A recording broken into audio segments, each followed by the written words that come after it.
So now हम आ गए हैं विद क्वेश्चन नंबर 22 एंड अगर यहाँ पर हम देखें तो हमें काफ़ी बड़ा जो है वो वेक्टर फील्ड गिवन है।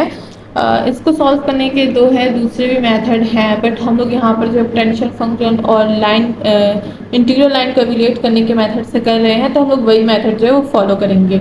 इसमें पैरामीटराइजेशन वाला मेथड भी यूज़ हो चुका है, हो सकता है, जो कि हम लोग कर चुके हैं पहले भी। ठीक है, तो अगर मुझे टाइम मिला तो हम लोग इसको दोनों मेथड से करेंगे, वरना तो एक मेथड से भी इसको हम लोग इजीली कर सकते हैं। ठीक है, सो सबसे पहले देखिए हम लोग को इसको सेपरेट कर देना होगा, जैसे कि हमें एम एन और जो है एम एन पी बनाना होगा।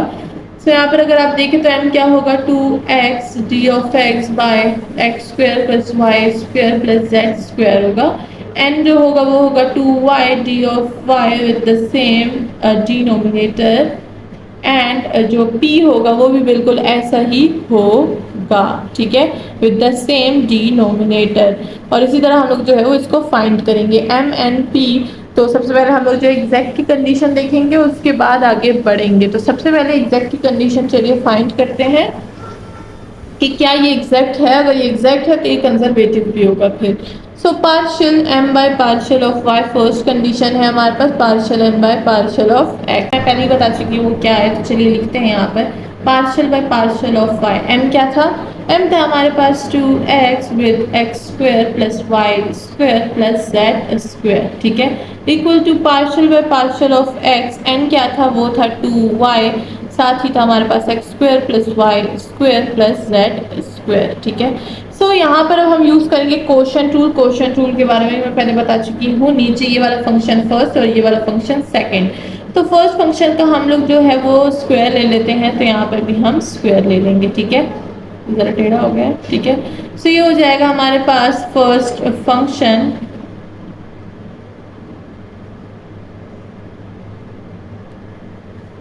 into partial derivative of second function, ये with respect to y है, minus second function into partial derivative of first function जो कि था x square plus Y square plus Z square. ठीक है, और ये जो है हमारे पास होल डिवाइड पे आ रहा है। तो पहले मैं इस वाले को सॉल्व करती हूँ, फिर इस वाले पर चलते हैं। सही है, तो देखें नीचे जो है हमारे पास x square plus Y square plus Z square, इस पर हमने होल स्क्वायर लगाना था, क्वोशंट रूल अप्लाई कर रहे हैं। फर्स्ट फंक्शन बिल्कुल वैसे का वैसा ही रहेगा। ठीक है, सेकंड फंक्शन 2x का derivative with respect to y लेंगे, पार्शियल डेरिवेटिव, तो ये फर्स्ट फंक्शन जीरो हो जाएगा। तो ये जो होल फर्स्ट टर्म है ये जीरो हो जाएगी, तो जीरो माइनस सेकेंड 2x अपनी जगह पे रहेगा। अब हमने पार्शियल डिफ्रेंशिएट करना है इसको, तो x को विद रिस्पेक्ट टू y नहीं कर सकते, ये जीरो हो जाएगा। y को विद रिस्पेक्ट टू y कर सकते हैं, तो क्या हो जाएगा, 2y हो जाएगा। z को विद रिस्पेक्ट टू y नहीं कर सकते, तो ये भी हमारे पास जीरो हो जाएगा। ठीक है, तो हमारे पास जो है आखिरी में आंसर ये आता है। अब इसको थोड़ा सा और जो है हम लोग सेटल डाउन करेंगे, कैसे, 4 हो जाएगा माइनस 4xy, और नीचे डेरिवेटिव बिल्कुल वैसे का वैसा ही रहेगा। ठीक है, सो चलिए इसका आंसर मैं यहाँ पर लिख देती हूँ। तो ये हो जाएगा minus 4xy by x square plus Y square plus Z square with whole square equal to, यहाँ पर भी वैसे ही क्वोशंट रूल जो है हम लोग अप्लाई करेंगे। ये हो जाएगा x square plus Y square plus Z square का होल स्क्वायर। फर्स्ट फंक्शन जो है हमारे पास x square plus Y square plus Z square है, सेकंड फंक्शन का हम लोग पार्शियल डेरिवेटिव ले लेंगे विद रिस्पेक्ट टू एक्स है, माइनस सेकंड फंक्शन और फर्स्ट फंक्शन का पार्शियल डेरिवेटिव ले लेंगे विद रिस्पेक्ट टू एक्स। तो क्या आएगा, वो आ जाएगा हमारे पास एक्स 2x हो जाएगा, और बाकी सारे टर्म जीरो हो जाएंगे। अब देखिए y को विद रिस्पेक्ट टू x नहीं ले सकते, तो ये first whole term zero cancel, तो ये हो जाएगा 4 माइनस 4xy, और नीचे सारा का सारा function will be as it is. ठीक है, तो देखिए दोनों सेम है ऑफ कोर्स, तो फर्स्ट कंडीशन सेटिस्फाई हो गई। इसी तरह सेकंड और थर्ड कंडीशन भी हमने सेटिस्फाई करनी है, और सब पे जो है क्वोशंट रूल ही अप्लाई होगा। सही है, तो चलिए अब बाकियों पे भी जो है वो क्वोशंट रूल अप्लाई करते हैं। सेकंड कंडीशन हमारे पास क्या होगी, partial m bye partial of z partial p bye partial of x। ठीक है, तो m को विद रिस्पेक्ट टू z कर रहे हैं। m क्या है, वो है हमारे पास x square plus Y square plus Z square, वो 2z था ऊपर, ठीक है। सो वही क्वेश्चन रूल अप्लाई करेंगे, नीचे का स्क्वायर, फर्स्ट फंक्शन को ले लेंगे ये वाला, ठीक है, x square plus Y square plus Z square into partial derivative with respect to z of first function जो कि था 2x, ठीक है। देन माइनस 2x और पार्शियल डेरिवेटिव ले लेंगे इस फंक्शन का, नीचे वाले फंक्शन का, ठीक है। तो देखें अगेन हमारे पास डिनोमिनेटर तो सेम ही रहेगा, x को विद रिस्पेक्ट टू z नहीं कर सकते, ये होल टर्म जीरो, ठीक है, जीरो माइनस 2x अपनी जगह पे रहेगा। z की बात चल रही है तो सिर्फ z को करेंगे, ये दोनों टर्म जो है वो जीरो हो जाएंगी। z क्या हो जाएगा, z देगा 2z, तो इसको हम लोग लिख सकते हैं minus 4xz divided by x square plus Y square plus Z square with whole square. तो दोनों का आंसर सेम आएगा और सब पे क्वेश्चन रूल अप्लाई है और एक ही जैसा क्वेश्चन रूल अप्लाई है, तो अब बाकी के जो है वो मैं नहीं करूँगी, बाकी के सारे जो है हमारे पास बिल्कुल ऐसे ही आ रहे हैं, ठीक है। एक में z होगा, एक में एक्स वाई होगा, एक में एक्स जेड होगा, दूसरे में जो है वो हमारे पास वाई जेड होगा, ठीक है। सो इसी तरह हमारे सारे के सारे जो है वो कंडीशंस, तीनों की तीन कंडीशंस जो है वो एग्जैक्ट आ जाएंगी, ठीक है। अब असल में ये जो है बार बार क्वेश्चन रूल मैं अप्लाई करूंगी तो बोर भी होगा, तो अब आप जो है वो क्वेश्चन रूल अपने लिए अप्लाई कीजिए, देखिए कि आपके क्वेश्चन रूल में कोई गलती तो नहीं हो रही आपसे, ठीक है। So this is the like a task, आपने जो है इसको करना है ताकि आपका क्वेश्चन रूल जो है वो थोड़ा सा क्लियर हो। नाउ हम लोग पढ़ते हैं, जब हमारे पास एग्जैक्ट फॉर्म आ जाती है तो हम क्या करते हैं, पोटेंशियल फंक्शन फाइंड करते हैं। पोटेंशियल फंक्शन फाइंड करने के लिए हमारे पास तीन इक्वेशंस होती हैं, partial f by partial of x, then partial f by partial of y and partial f by partial of z. This is the M, this is the N and this is the P. M N P आपको पता है, मैंने बना लिए थे starting में, तो वही जो है ऐड कर लीजिए, काफ़ी बड़े बड़े हैं तो मैं यहाँ नहीं लिखती। और साथ ही साथ हम लोग इक्वेशन 1 से स्टार्ट करेंगे और एंड करेंगे इक्वेशन 3 पर। तो चलिए सबसे पहले फर्स्ट इक्वेशन को इंटीग्रेट करते हैं विद रिस्पेक्ट टू एक्स।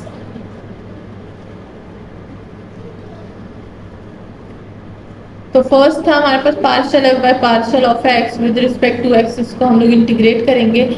हमारे पास है 2x by x square plus Y square plus Z square, ठीक है।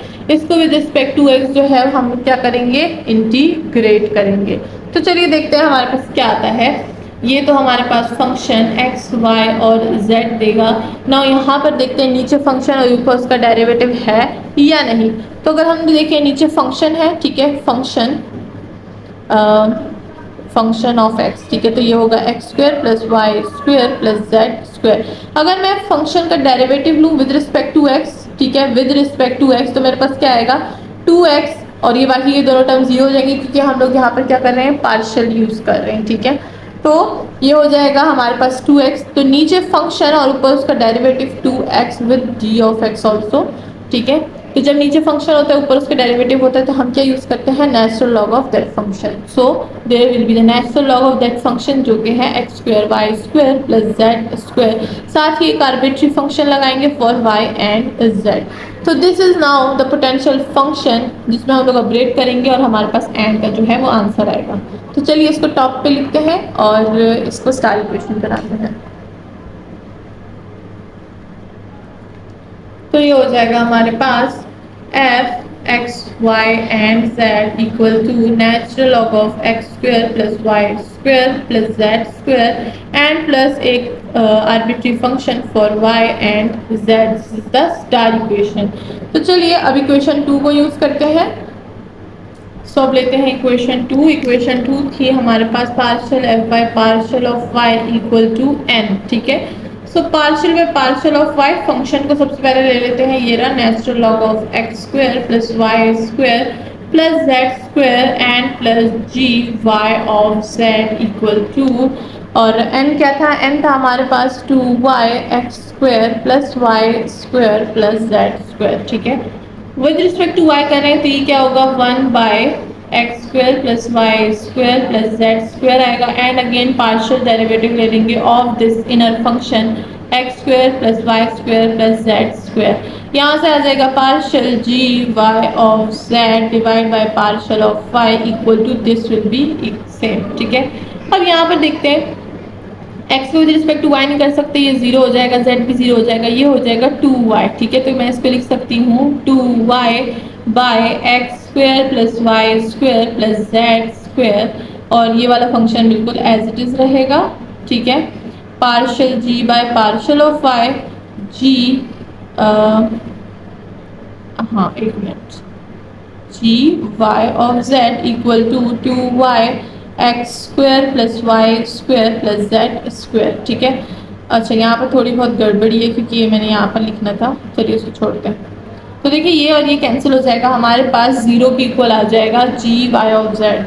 जब हम लोग जी वाई ऑफ जेड को जीरो के उस पर इंटीग्रेट करेंगे तो क्या आएगा हमारे पास एक अनदर आर्बिट्री फंक्शन जो कि क्या हो जाएगा एच ऑफ जेड हो जाएगा। ठीक है, तो यहाँ पर हम लोग सिंपली एच ऑफ जेड लिख देंगे और ये हो गया हमारा स्टार शाइनी इक्वेशन।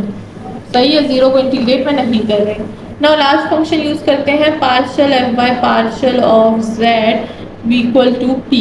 ठीक है, तो सबसे पहले पार्शियल जेड ये हो जाएगा natural log of x square plus Y square plus Z square and साथ ही आ जाएगा h of z equal to P क्या था हमारे पास 2z x square plus Y square plus Z square.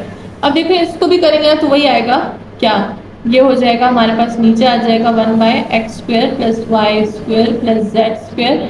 इसी अंडर फंक्शन को दोबारा z के रिस्पेक्ट से करेंगे तो 2z आ जाएगा plus partial h of z by partial of z equal to this function. ये और ये कैंसिल हो जाएगा तो पार्शियल एच ऑफ जेड जो है वो अगेन हमारे पास जीरो के इक्वल आ जाएगा। जीरो के इक्वल से अगर हम लोग इसको करेंगे तो हमें आर्बिट्री कांस्टेंट देगा बिकॉज सारे फंक्शन फाइन हो चुके हैं, तो यहाँ पर हमारे पास सी आ जाएगा। दिस इज वेरी सिंपल, इसीलिए मैं इसकी इंटीग्रेशन नहीं कर रही क्योंकि जीरो को भी मैं काफ़ी दफ़ा जो है वो इंटीग्रेट कर चुकी हूँ स्टार्टिंग में। सही, तो ना हमारे पास पोटेंशियल फंक्शन आ चुका है और जब पोटेंशियल फंक्शन आ जाता है तो हम एक अच्छी सी स्टेटमेंट लिखते हैं। अब वो स्टेटमेंट आपको अच्छी लगे या नहीं, लेकिन हम लोग तो उसको अच्छी ही बोलेंगे क्योंकि वो हमारा काम बड़ा आसान कर देंगे। ठीक है, सो अब हम लोग जो है बोल देंगे since the differential form is exact so now we will find evaluate the line integral by using the potential function.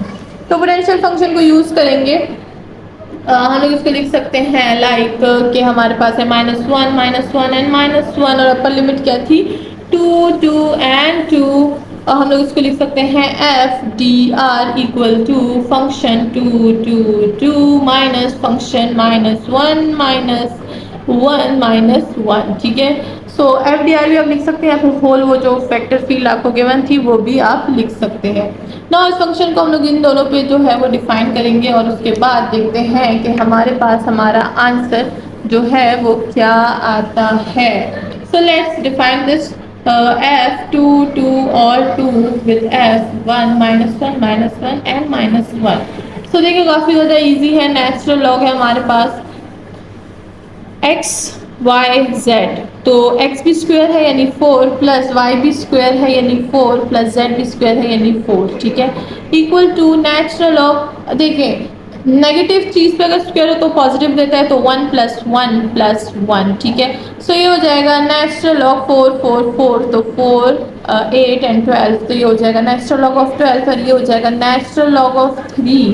तो यहाँ पर हम लोग बहुत ही आसानी से लिख सकते हैं natural log 12 minus natural log of 3।